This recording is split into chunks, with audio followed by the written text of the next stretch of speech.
Hey folks, Randy here, Dulin Cut Trim. So, I'm not sure exactly when this video is going to go up because I got a lot of videos that are already in the queue. But I posted a video today about handheld blowers and why I think that's the best option for a lawn mowing company because of the fuel savings and things like that. And just while talking to some of the guys on there in the comments section, it occurred to me that I probably should have been a little bit more clear about where I was coming from in that video,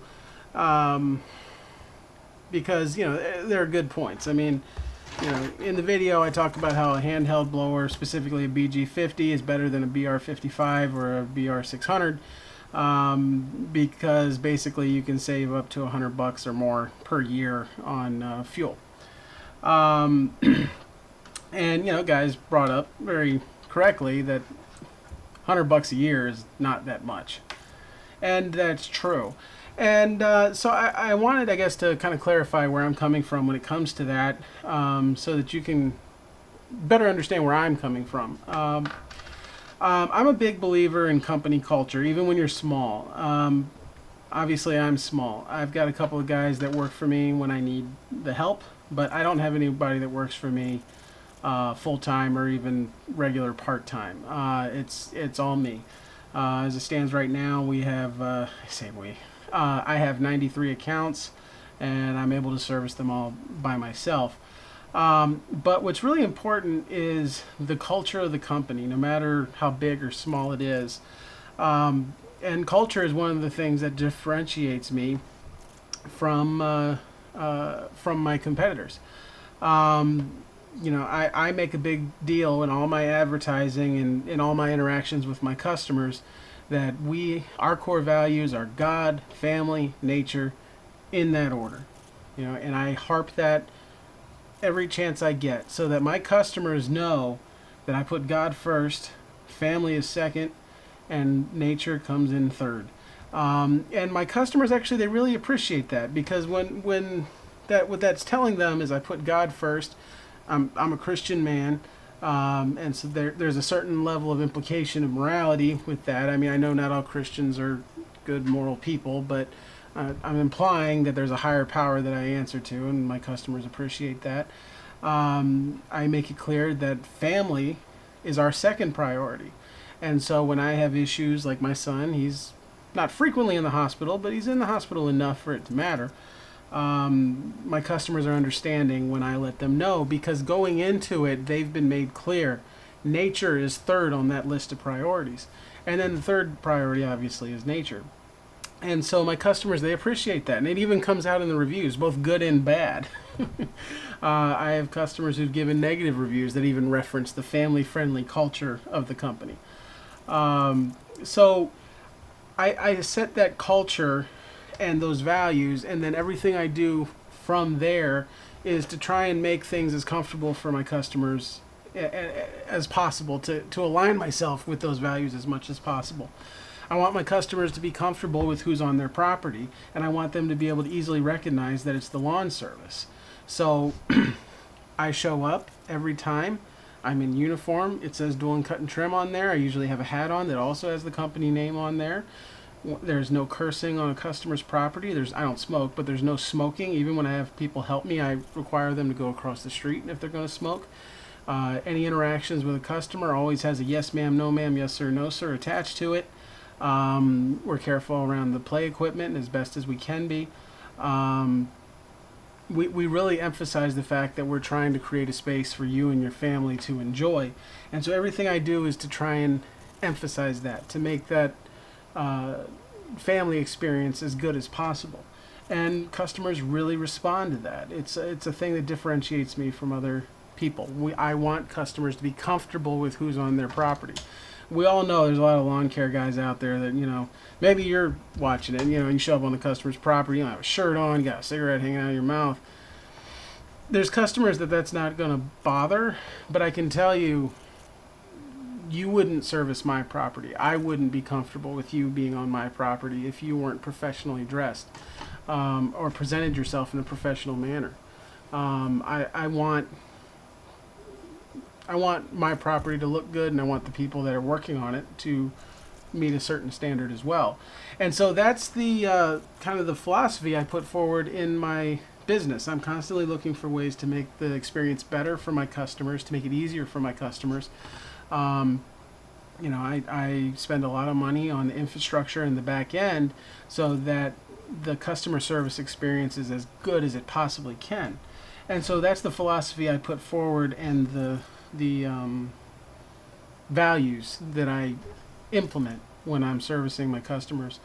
But then on the internal side, the part side of the business that the customers don't really get to see, you know, the more the back end stuff. The way I operate my business is I want to get as much work done as quickly as possible and as cost effectively as possible. And so in order to do that, there's not a lot of big things that I do that make that come to pass. It's a lot of tiny things that you add them all up, it equals big savings. You know, there's things that I do. I'm able to drive faster with my mower in the back of a truck as opposed to being in a trailer. I'm able to drive faster, get into smaller areas easier using that setup. And so I'm able to just put all my equipment in the back of the truck. That saves me time, which saves me money and makes me more productive. When I pull up to a lawn, I am rolling my windows up as I'm pulling up. I don't park and then roll the windows up, because that shaves off just that couple of seconds.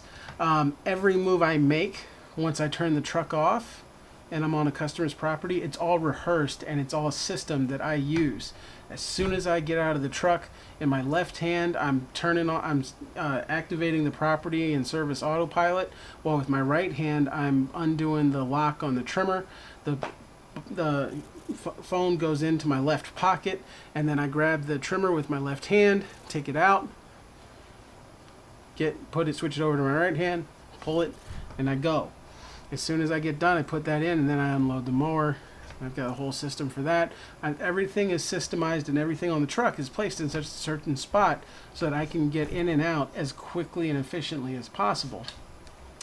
I used to drive around with two mowers, a 52-inch and a 36.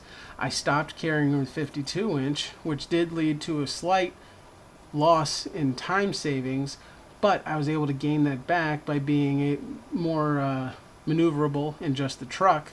I was able to make up the time there, and I was also able to make up the time by not having to load and unload two mowers and fire up two mowers, and strap down two mowers and all that. So everything that I do is with the expectation, the intention of saving as much time and money as possible. 93 accounts, I feel like, is excellent justification for upgrading a mower. But I'm already able to service that amount of properties with the mower I have. And so while I really want the Toro Grandstand, like I really want that a lot, I don't need it. I can't justify the additional cost. You know, even if I were to finance it, my payments I think would be around 150, 200 a month or something like that. And I can't see justifying that when I'm already got a machine that can do the job. So I'm not going to spend that money. And you could make the argument that, well, you could do even more work if you had the Grandstand, but I could do even more work now. I'm not maxed out by any stretch of the imagination. And so, 15, 20 yards a day sounds like a lot, but when you've done the work to keep your route as dense as possible, and you've done the work to make your process as efficient as possible, 15 to 20 yards a day is not that big of a deal. I can usually get that done in 6 or 7 hours. So I just wanted to kind of explain where I'm coming from when I say, like, I would rather save $100 a year using a handheld as opposed to a backpack that would be more comfortable. It's coming from that place. Another example of that is I prefer two-wheel sulkies. I think they're better. I honestly, I do. I think two-wheel sulkies are a much better design than a one-wheel sulky. It's more comfortable. You can shift your weight and it not matter. It's just easier. It's just more comfortable. But it's also more expensive. And there's more things on it that can go wrong that'll cost you more money over time. You know, to get the no flat tires is way more expensive on a two-wheel sulky than it is on a one-wheel sulky. You know, if the bearings go bad, you got 2 sets of bearings to replace.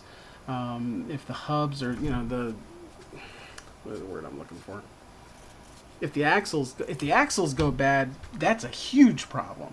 That's what happened on the two-wheel sulky I had earlier this year. One of the axles got damaged to the point where it was going to require a lot of work to fix it because so much metal had been rubbed out by the damage.